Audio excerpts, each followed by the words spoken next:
మరి 2025 సంవత్సరంలో సొంత గృహం యోగం చాలామంది రాసుల వారికి ఏర్పడడం జరిగింది. ముఖ్యంగా గురువు యొక్క స్థితి అయితేనే, శని భగవాన్ స్థితి అయితేనే, అలాగే మెయిన్ కుజుని యొక్క అనుగ్రహం చాలా వరకు ఈ రాశుల మీద పడడం వల్ల ఈ రాశుల్లో జన్మించిన వారు ఏ రాశి వారైనా వారికి సరైనటువంటి ఆదాయం ఉండి అర్హత ఉంటే ఏ కొద్దిపాటి ప్రయత్నం చేసినా మీకు సొంత గృహం ఏర్పడుతుంది. మరి ఆ సొంత గృహం ఏర్పడాలంటే మీరు చేయవలసినటువంటి రెమెడీస్ ఏం లేదు. జ్యోతిష శాస్త్రరీత్యా కుజుని యొక్క బలం ఉంటేనే జాతకంలో వాడు భూమి కానీ గృహం కానీ ఏర్పాటు చేసుకోగలడు. అంటే ఒక విధంగా కుజుడు ధైర్యాన్ని ఇస్తూ ఉంటాడు. ఒకడు నెలకి 2 లక్షలు సంపాదించిన ఇల్లు కొనుక్కోవడానికి అసలు ధైర్యం చేయలేకపోతుంటాడు. మనం ఇన్స్టాల్మెంట్ కట్టగలమా, ఒకవేళ ఉద్యోగం పోతే ఏమొద్దని ఇబ్బంది పడుతుంటాడు. వాడు ఎప్పుడూ కొనలేకపోతుంటాడు. అలాగే నెలకు 30,000 జీతం తెచ్చేవాడు కూడా వాడు తాహా తగ్గట్టుగా ఏదో గృహం ఏర్పాటు చేసుకోవడం, దాన్ని ఇంకా ఇంప్రూవ్ చేసుకోవడం జరుగుతుంటుంది. ఏదన్నా కుజ బలం ఇంపార్టెంటు. దాని తర్వాత ఏంటంటే కుజుడి యొక్క అనుగ్రహం పొందాలంటే మీరు అటు సుబ్రహ్మణ్య స్వామి, వేగంగా మనం గృహ నిర్మాణం కావాలంటే ఆంజనేయ స్వామిని మించింది లేదు. మీరు ఒక గట్టి సంకల్పం పెట్టుకొని ఒక 8 మంగళవారాలు ఆంజనేయ స్వామిని తమలపాకులతో పూజించుకోవాలి. ప్రతి వారం కూడా తమలపాకులతో పూజించి మరి ఒక అరటిపళ్ళు కానీ కొబ్బరికాయ కానీ నైవేద్యంగా పెట్టాలి. సంకల్పం వారం వారంకి పెరుగుతూ ఉండాలి. దానికి తగ్గట్టుగా మీరు ఏదో ఒక ప్రయత్నం కూడా చేస్తూ ఉండాలి. అలాగే వీలుంటే కోతులకి, అంటే మనకి కొద్దిగా నగరం అవుట్లెట్స్ గట్టా ఉన్నప్పుడు మరి మెయిన్ రోడ్డు మీద కాకుండా కొద్ది పక్కన తోటలాగా ఉంటే మీరు ఎంత కొనగలిగితే అంత కొంతవరకు అవి మీరు ఎంత బరువు ఉంటారో దానికి తగ్గట్టుగా అరటిపళ్ళు కానీ ఏవైనా ఫ్రూట్స్ కానీ కోతులకి ఆహారంగా పెట్టడం వల్ల మీకు తొందరగా మరి సొంత గృహం ఏర్పడుతుంది. మరి స్త్రీలు ముఖ్యంగా వారి యొక్క కోరిక తీరాలంటే మణిదీప వర్ణన అని ఉంటుంది.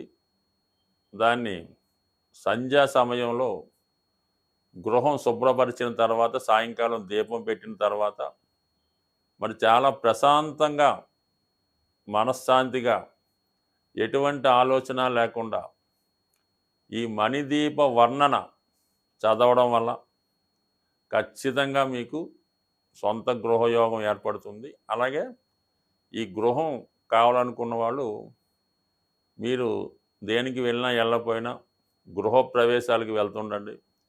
ఎక్కడన్నా ఇల్లు కన్స్ట్రక్షన్ జరుగుతుంటే ఫర్ సేల్ అని బోర్డు పెట్టిన అపార్ట్మెంట్ ఉన్నా మీ దగ్గర డబ్బులున్నా లేకపోయినా ఒకసారి వెళ్ళండి.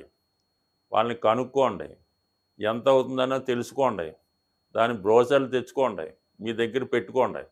అలాగే మీరు ఒక బిల్డర్తో కానీ ఒక తాపీ మేస్త్రితో కానీ స్నేహం చేసుకొని ఉన్నా లేకపోయినా ప్రతి విషయం కనుక్కోండి. సిమెంట్ రేటు తెలుసుకుంటూ ఉండండి, ఐరన్ రేటు తెలుసుకుంటూ ఉండండి, భూమి విలువ ఊరికనే తెలుసుకొని ఫ్రెండ్స్కి చెప్తూ ఉండండి. కంపల్సరీగా అదంతా యాక్టివేట్ అయ్యి ఖచ్చితంగా మీకు ఒక గృహం అన్నది ఏర్పడుతుంది. ఏదన్నా మనం ఏ లైన్లో ఉంటే ఏ ప్రయత్నంలో ఉంటే ఖచ్చితంగా అందులో మనకి రాణింపు రావడం జరుగుతుంటుంది. అందుకని మీరు ఈ గృహం కట్టే వాళ్ళతోనూ గృహం చుట్టుపక్కల తిరుగుతూ కనుక్కుండా ఏదో రియల్ ఎస్టేట్ వ్యాపారం చేయకపోయినా అమ్మికొన్నట్టు అందులో రోజుకు 1 గంట చేస్తే ఖచ్చితంగా మీకు ఆ ఇంటికి తగ్గ డబ్బు అదే వస్తుంది, అదే గృహం ఏర్పడుతుంది. కావాలంటే ప్రయత్నం చేసి చూడండి. మీకు ఖచ్చితంగా మరి 2025లో మీరు ప్రయత్నం బట్టి ఒక 90 రోజుల్లో సొంత గృహం ఏర్పడుతుంది. స్వస్తి. శ్రీమాత్రే నమ. జై గురు దత్తాత్రేయ నమ.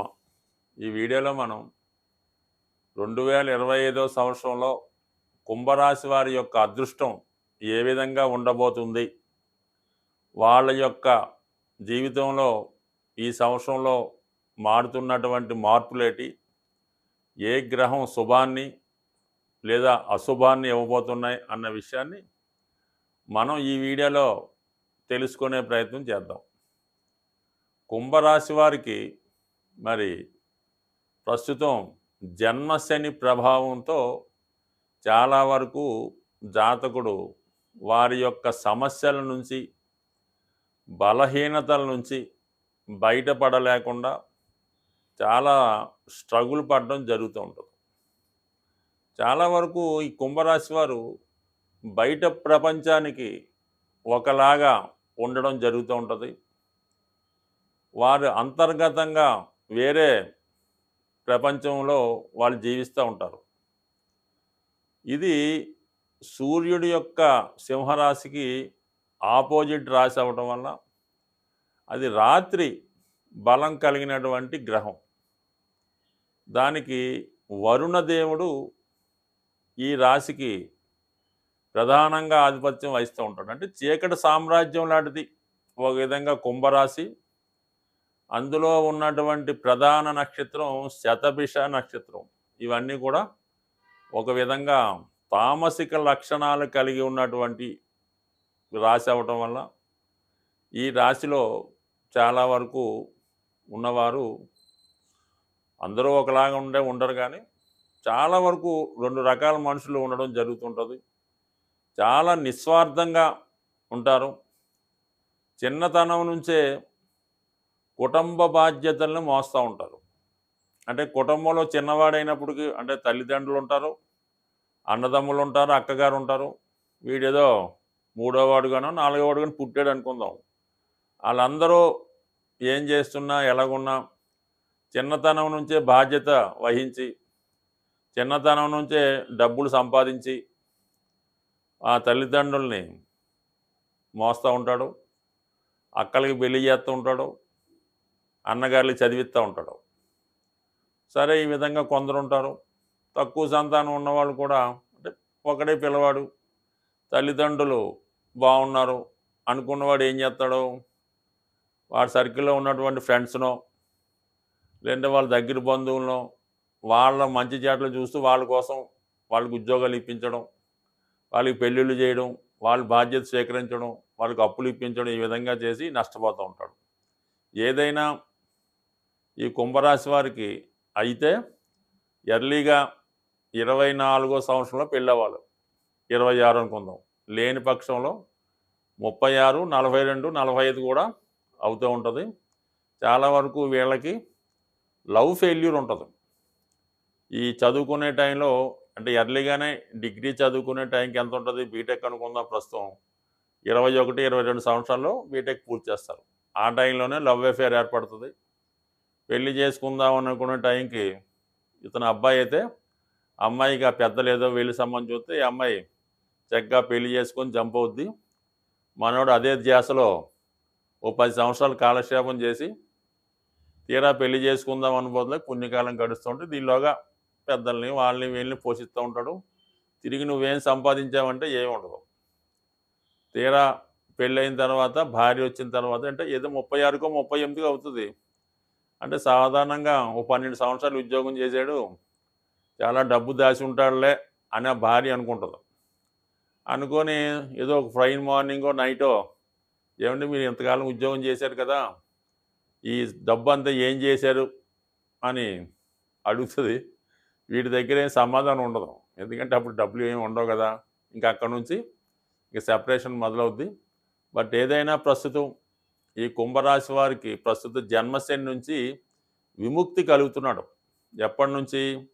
మార్చి నెలాఖరు నుంచి శని భగవానుడు మీనరాశిలో ప్రవేశించడం, అంటే కుటుంబ స్థానంలోకి వెళ్తున్నాడు. అంటే పూర్తిగా దీని నుంచి బయటపడినట్టు కాదు, అంటే కొంతవరకు జన్మశని నుంచి బయటపడ్డాడంటే విద్యార్థులు అయితే చదువు ఇంప్రూవ్ అవుద్ది, మధ్య వయస్కుడైతే అప్పులు అవి చేసి పెళ్ళిళ్ళే చేసి కొంత బాధ్యతల నుంచి బయటపడతాడు. అదే వృద్ధులైతే అనారోగ్య సమస్యలు బెడ్ మీదే ఉండి అలాగా ఇతరులను ఇబ్బంది పెడుతూ ఉంటాడు. అటువంటి నుంచి కొద్దిగా బయటపడి నెమ్మదిగా అనారోగ్యం నుంచి కోలుకోవడం, అప్పుల నుంచి బయటపడడం, విద్యార్థులైతే మళ్ళా పుస్తకం తీసి దాన్ని దులపడం, ఇవన్నీ కూడా ఏప్రిల్ నెల నుంచి చాలా వరకు కుంభరాశి యొక్క జీవితానికి నెమ్మదిగా అభివృద్ధి ప్రారంభమవుతుంది. కొంతవరకు ఎప్పటికైనా వాళ్ళు జాగ్రత్త వహిస్తే చాలా వరకు గత 5 సంవత్సరాల్లో పోగొట్టుకున్నది తిరిగి సంపాదించే అవకాశం ఉంటుంది. ఇక దాని తర్వాత గురువు 15 మే 4వ స్థానం నుంచి 5వ స్థానంలోకి మారుతాడు. 5వ స్థానం అనేది ధర్మ త్రికోణం. తన టాలెంట్కి గుర్తింపు వస్తుంది, పిల్లలు అభివృద్ధిలోకి వస్తారు, సరిగ్గా బ్రెయిన్ పనిచేస్తుంది, సరైన నిర్ణయాలు తీసుకుంటాడు. అంటే 5లో ఉన్నటువంటి గురువు భాగ్యాన్ని అలాగే రాశిని చూడడం వల్ల చాలా వరకు బలహీనతల నుంచి బయటపడతాడు, మంచి సంస్కారవంతుడు అవుతాడు, చక్కగా చీకటి సామ్రాజ్యాన్ని విడిచిపెట్టి వెలుగులోకి వస్తాడు, మంచివాడిగా మారే అవకాశం గురుగ్రహ అనుగ్రహంతో రాబోతుంది. అయితే చాలా వరకు ఏప్రిల్ 1 రోజు నుంచి 19 మే వరకు సుమారు 50 రోజులు కుటుంబ స్థానంలో ఉన్నటువంటి ఈ రాహు శని గ్రహాలు కుటుంబ విషయాల్లో చాలా స్ట్రగుల్ ఏర్పడుతుంటుంది. కుటుంబ సభ్యుల మధ్య విభేదాలు వస్తాయి, కుటుంబం స్ప్లిట్ అవుతుంది. అంటే ఎవరో ఒకరు కుటుంబం నుంచి బయటికి వెళ్తారు, అంటే మీకు మీరుగా ఆ కుటుంబం నుంచి వీడి వేరే మీ కొత్త కాపురం పెట్టడం, కొత్త జీవితం ప్రారంభించడం జరుగుతుంది. అంటే మొత్తం మీద ఏప్రిల్ 1 నుంచి 50 రోజుల్లో కుటుంబం స్ప్లిట్ అవ్వడం, కుటుంబ సమస్యలు, కుటుంబంలో విభేదాలు జరిగే అవకాశం ఉంది. దాంట్లో మీరు ప్రేక్షక పాత్ర వహించాలి తప్ప మీరు చేసేది మాత్రం ఏమి ఉండదు.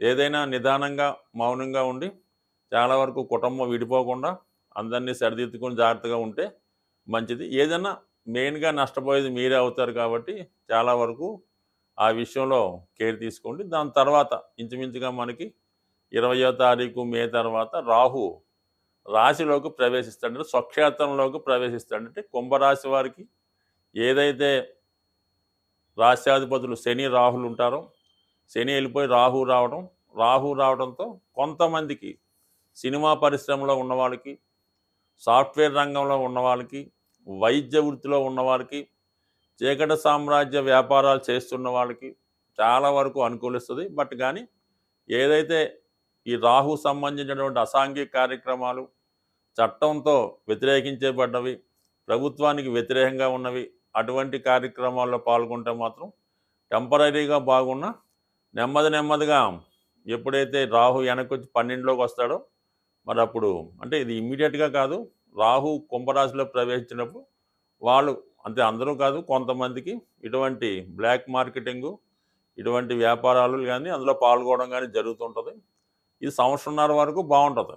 రాహు ఏం చేస్తాడు, నెమ్మదిగా వెనక్కి వచ్చి మకరంలోకి వస్తాడు. అప్పుడు శని మీనంలో ఉంటాడు. అంటే కుంభరాశి పాపకర్తార యోగంలో పడుతుంది. అప్పుడు ఏమవుతుందంటే అప్పటిదాకా సామ్రాజ్యాన్ని ఏలిన వారు ఆ తర్వాత ఇంచుమించుగా అరెస్ట్ అవ్వడం, పోలీస్ ప్రాబ్లమ్స్ ఇవన్నీ జరుగుతాయి. కాబట్టి అటువంటి కార్యక్రమాలకి ఎవరు ఎంత ప్రోత్సహించినా, ఎంత గొప్పవారు మీ వెనకాతలున్నా ఎట్టి పరిస్థితుల్లో కూడా మీరు నిజాయితీగా న్యాయసమ్మతంగా వెళ్ళాలి తప్ప ఏదో పోగొట్టుకున్నది అక్కడే సంపాదించాలని అదే రూట్లో వెళ్తే మాత్రం చాలా ఇబ్బందులు ఎదుర్కొనే అవకాశం ఉంది. బట్ కానీ గురువు యొక్క అనుగ్రహం ఉంది కాబట్టి మంచివారి సహకారంతో మంచి మార్గంలో వెళ్ళండి. మంచిగా మీ జీవితాన్ని సరిదిద్దుకుంటే ఉత్తమ ఫలితాలు పొందుతారు. స్వస్తి.